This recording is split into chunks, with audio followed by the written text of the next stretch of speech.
Hi, welcome to the first episode in a new series where we're going to take a look at board game mechanics and board game types. Have a look at how they work, how they fit in various different types of games and so on and so forth. Hopefully this should lead to a better understanding of what the mechanics mean and how they work and fit in games if you're not familiar with them. If you're a die-hard gamer and you know all these terms, well, good for you. You could always watch me sit here and drink tea, ramble on about board games and so on. But let's have a look at worker placement. The crucial part of any worker placement game is the workers themselves. Now these can often be wooden-shaped little people, or meeples as they're cutely known in board gaming circles. Or they can simply be a marker of some sort. For example, here's the blue player markers from Gluck-Out. And what you'll do is you'll place one of these markers down in an area. That will do an action. That's called placing a worker, hence worker placement. So let's have a look at some specific examples now of how they work in various games. Here we have the player board, well, the main central player board from Agricola, all creatures big and small, as seen here. This is a fairly simple worker placement game, and if we look on the back, it kind of shows an example term where we've got a worker placed out on the board there. How that works is, so each turn you can play a worker on one of these spots. So for example, on this spot, you would take it whatever reed or sheep are there, and they sort of build up if nobody had put a worker there. Same with this one would be pigs or sheep and so on. And then you've got these special build actions down here. Now, like most worker placement games, there's often resource collection. So up here is wood, here is stone, and the animals we covered down there. And when a player places their worker there, this blocks that spot so nobody else can take it. So player order is often important in where you place. That's why they normally have a spot, as shown here, for getting first place. And if we quickly zip round to Lords of Waterdeep, you'll see we've moved on to a slightly more complicated worker placement game here, but still fairly simple. And this one here at Castle Waterdeep has a spot for getting first player. If we move on to Snowdonia,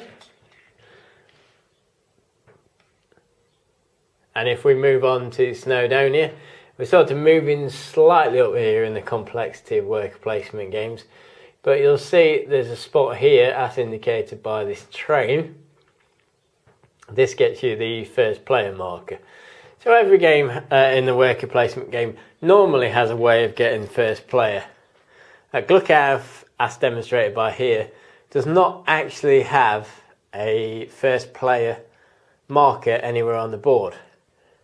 It has a mechanism or mechanic that over the 3 rounds that the game takes place on, so there'll be sort of 1 round, 2 rounds, 3 rounds. Here, if you've managed to ship the most things here, then you get the first player marker.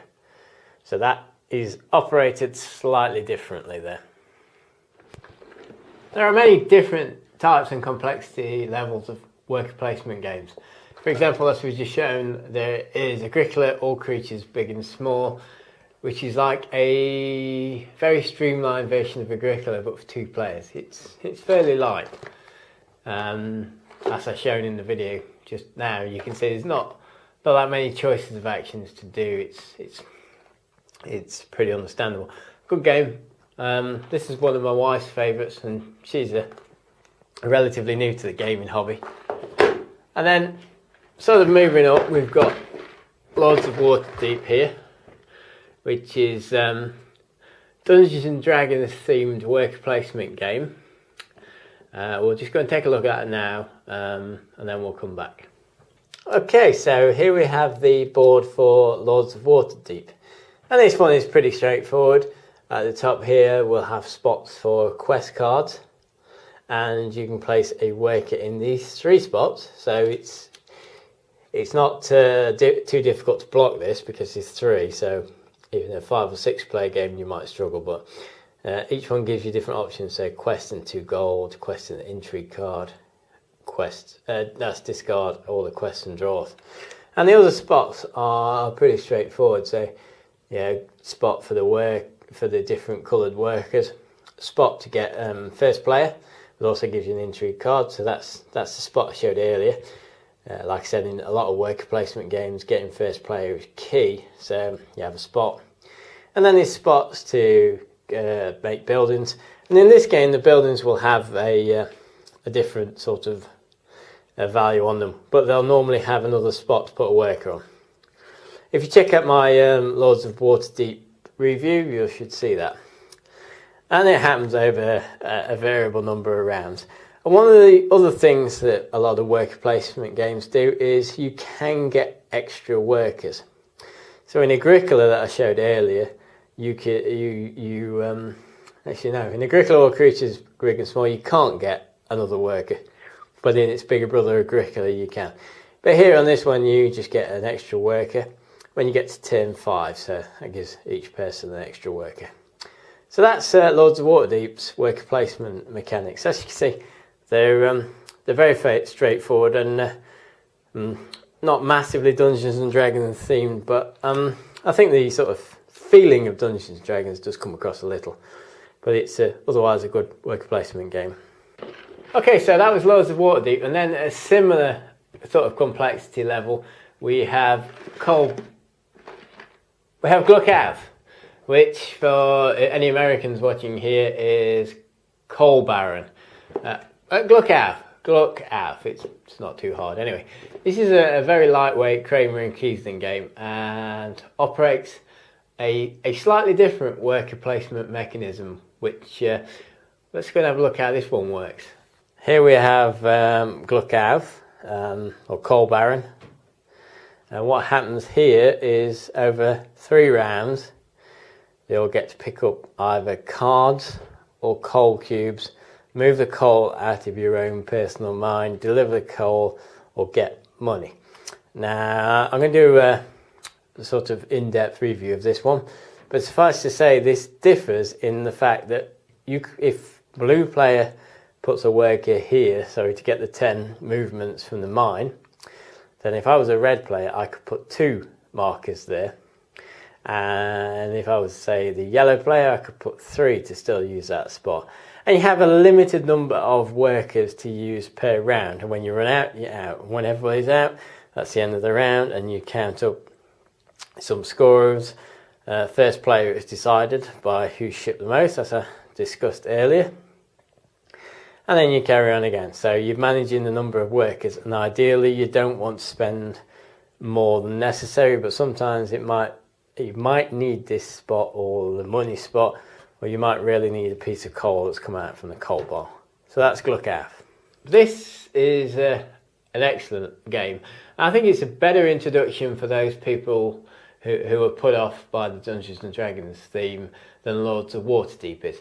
But Lords of Waterdeep's a great game, but this is silky smooth. Anyway, let's have a look at this one.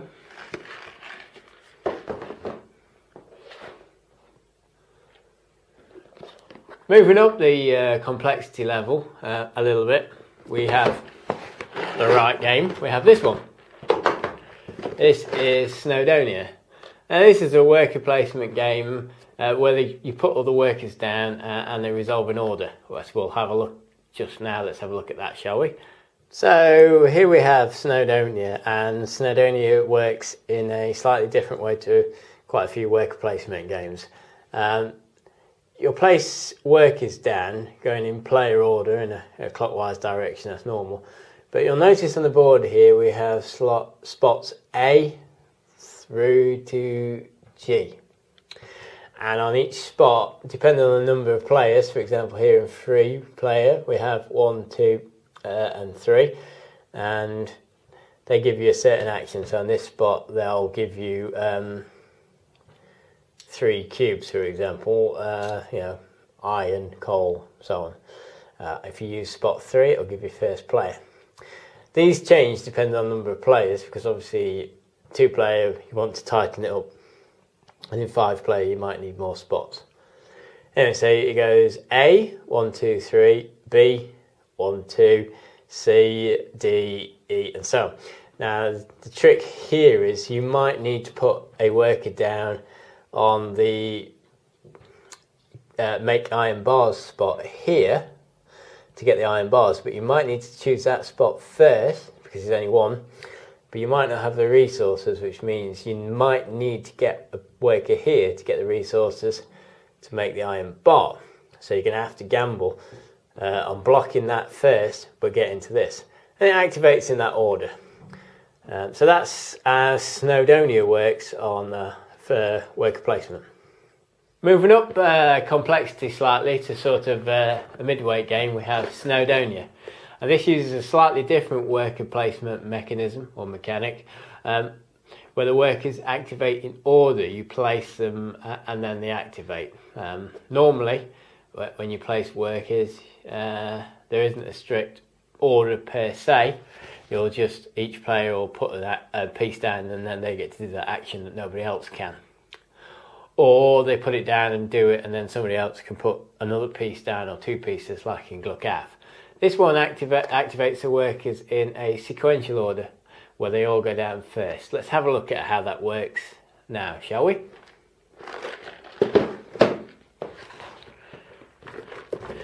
So moving up again to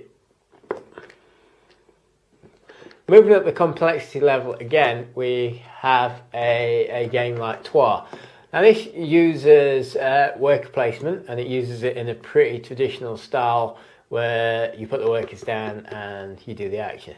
But how this one works is you have to pay to get the workers out in influence, and then there's a cost to put them down as well, so it's influence and a gold coin cost. But you get victory points. So if you put your worker down first, you might get 2, 3, 1 victory points and so on. And the spots that you can put them on, there's 3 types. There's the cleric, there's the civic hall, and there's the military. And they're all random from a set, age 1, 2, and 3.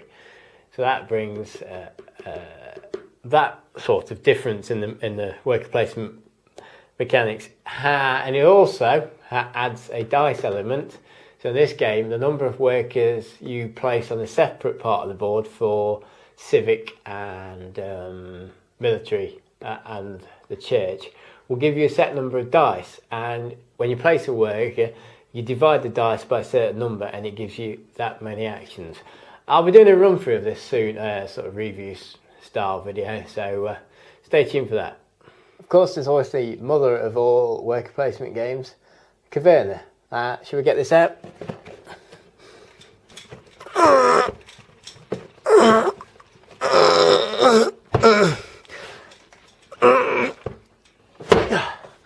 Let's leave it on the shelf, shall we?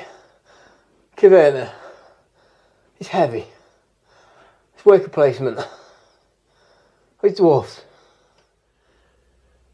So there you go, worker placement. It's a pretty simple mechanism, but it's used in a lot of games, and it's used in a lot of different ways. But at its core, it is put a worker down, do an action, block somebody else from doing that action, or make their life more difficult if they want to use that action. And it's done in other ways as well. There are games like Alien Frontiers where you roll dice, and dice value is what the worker is. There's an interesting game on Kickstarter called Waggle Dance from Gubbin Games, which is about being a bee colony. And that's going to use dice to represent the bees that obviously are your workers. So I'm going to put a link on the screen somewhere here. So if you are interested in that, and I think you should, go and check that out. Hopefully that's showing a bit about worker placement games, and hope it's at least been informative and a little bit entertaining. Next time we're going to take a look at area control, another mechanic used in Euro style games, and the more Ameritrash. And if you're wondering what Euro or Ameritrash style games are, you can Google that, or you can watch that, because I'll have a series, an episode on that soon as well. But for now, take care. Thanks for watching, and I'm going to have to put all those games back on my shelf, so I'll be sometimes sorting out my OCD. Sometimes recording videos is